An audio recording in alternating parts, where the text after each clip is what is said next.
I felt like I needed to do an impromptu video of clarifying certain details from the Dating as an Asian American series. And it was basically refocusing back on Dick and why, like, it was such a tumultuous, um, how can I put this? Not process. It was transition. There we go. From how I initially met him to current day. So it's his junior year, and like I said, he pops up out of nowhere. I'm going through high school like any normal day at school, and he made an observation about my like self-made book bag thing. It was originally supposed to be a pillowcase, but I fashioned it into a book bag, and I was just like, fuck it, right? And when I was initially approached by him, I was just like, who the fuck are you? And his whole outlook was, it took me off guard. Okay. It just pops out of nowhere. And then I learned that he had transferred from another school, because I also saw that he was revolving around common friends around the areas that I was hanging out at. And I was just like, oh, okay, I guess, right? So, yes, we've been in and out of whatever relationships that we were dealing with during high school. I don't even want to count them, but I guess 3 or 4 of those times were legitimate, but the other ones were not. So whatever speculations were made from that, they are not true. To my best understanding and knowledge, they were not true. So fast forwarding, after I'm dealing with all those trials and tribulations with that asshole, it's 2016. And I don't know what possessed me to do this. I think it was because I wanted to become a better person. And I am freshly 24. I was thinking to myself, who did I wrong the most that was actually good as a friend? And he was only one of the people that I reached out and just like hashed over everything, and he knew I hated him. He'll always know I hate him.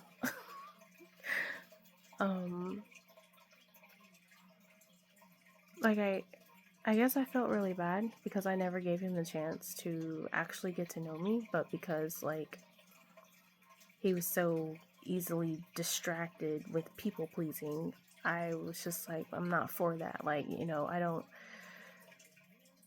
I don't like when certain people brag about things that are very, very, very temporary.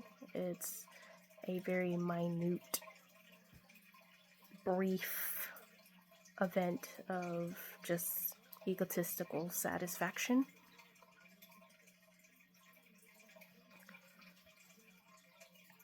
And it's the second year of my relationship with NP. I'm already reflecting a lot about the relationship. And I just, there was a lot going on, notoriously. And like, as we're approaching 2017, I always tell myself that out of all the years, even to current point, that I've remembered fully, and it just, sticks out more. 2017 was my best year. And the only thing that I remember from that year was just him. I don't know why.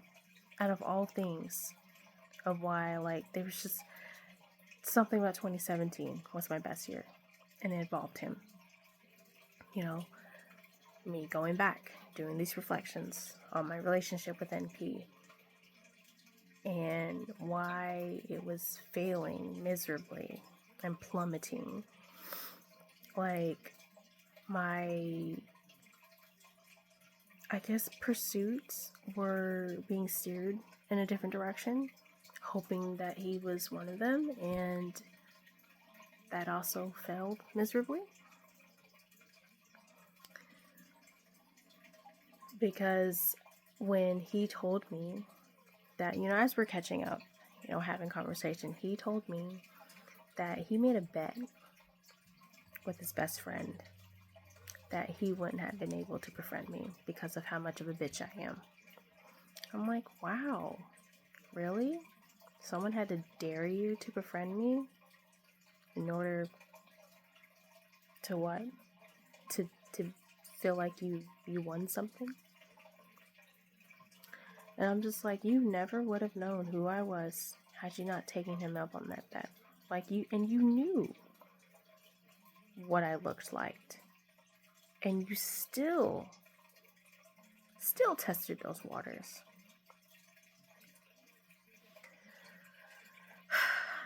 ...2018 then became my worst year ever.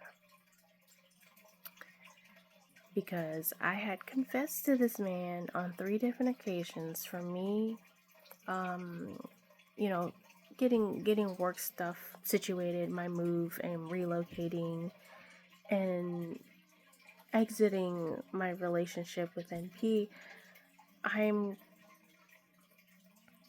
hanging out with Dick more, and I am meeting and learning about these new people that he's being surrounded by. And in 2017, it didn't seem that case. It felt like we were in our own little world. Okay, but 2018,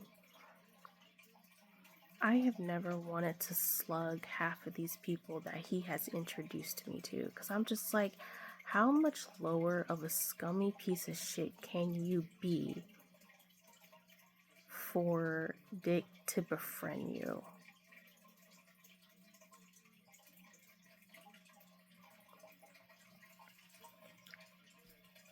And I say this because I've always known what type of person he was or is, whichever one fits him best, right? So 2018, I just remember him asking me when I was coming back to the city, and he was asking more than my best friend was at that time. And I'm just like, what is the rush? Like, what is going on? Like, are you you just need help with rent? You told me all that about the situation. You broke up with an old girl, and then now you got a felony, and then you got a lot of shit going on. Like, what is it? And I just hated how that year was progressing towards the very end into 2019.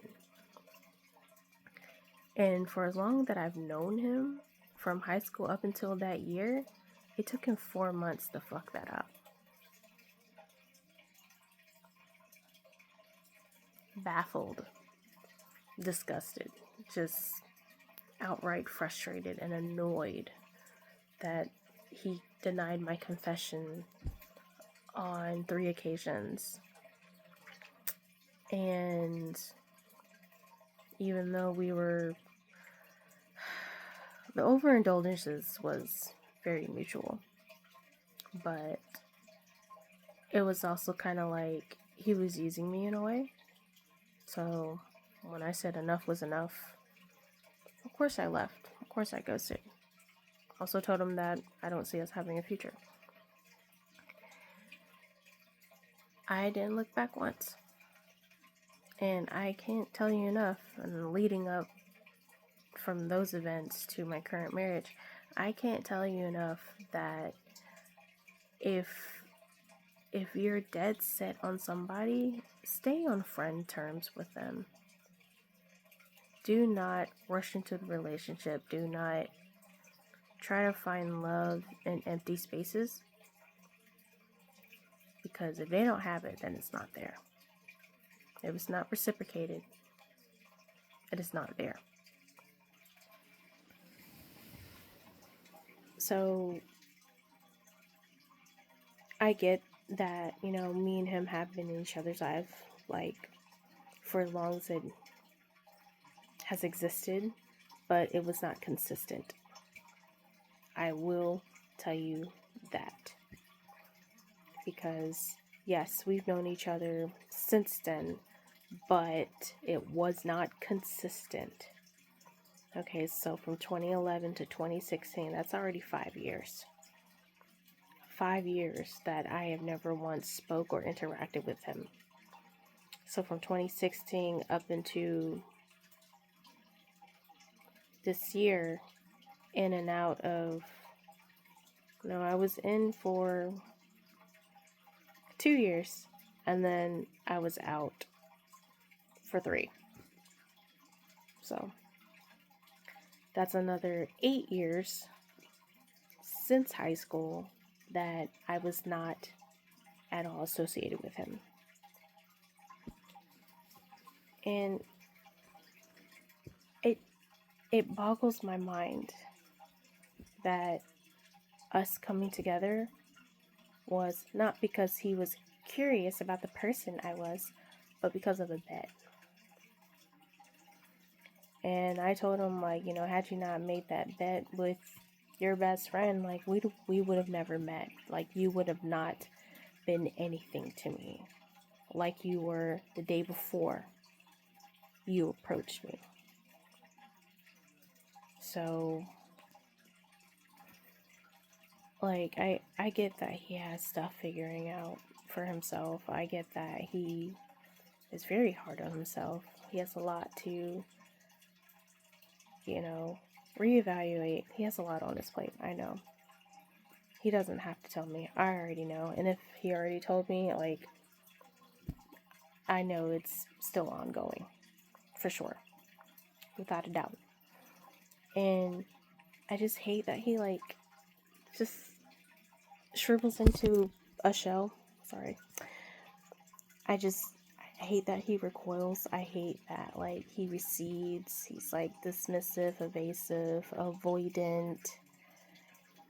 And, like, is willing to run away from his problems. But it's just like, for me, you gotta have a lot of resilience and patience with someone that is not used to opening up about himself. Me, I had to learn the hard way. And I am unapologetically very open-minded. I give no fucks. I have no filters. And sometimes I have no caution signs or hazard lights. Okay? But at the same time, I am still very, very compassionate. Like, I'll have people just go off on me. And I'm just like, okay. Did you feel better? Alright. So since I don't know you well enough for you to have a legitimate problem with me that I don't really see as a potential issue, this discussion is over after I walk away. Because I sincerely do not give a fuck. If you have a problem with me and I don't know you like that, that is a you problem. So, in his case, he has problems all up here. And I'm just like, trying to reassess everything, all that's happened. And he is trying. Okay, what it seems like, he is trying to make up for lost time. And I don't know if I mentioned this before, but I don't know how long those relationships that he's been with have lasted that long. with his ex-girlfriend being one of the main ones that did last that long. And how long did it take for him to either to exit the relationship or his ex is breaking up with him? I just know his shortest one is 2 months. Based on what I witnessed and based on what I was told. So, I don't think that I missed any important details on that. I just do know that he is one hard egg to crack. And I don't know how I did it, because for someone of my standard, like, I just don't see how someone like him, who has very opposing views, would want to marry someone like me, who's a little bit more free-spirited, very, like I said, open-minded, like, in ways multifaceted about most things in life, and his world is just black and white. So again, it's a wonder that me dealing with the men that I have, and then those relationships inevitably failing, it's almost as if, like, he reserved a question mark in his heart space that, like, who would fit that space more familiar than the other ones that he's ever dealt with. Like, who resonated with what he's looking for and what he wants in a partner. And out of all people that has hated him for so long, it ended up being me. And they say that your greatest friend is your greatest enemy. And I hate that that saying does apply to this relationship, but I mean, this marriage, whatever. We're in union. That's what it all sums down to. So I hope that that clears up the back and forth with the details in the second parter. So thanks for watching as far as clearing up the confusion.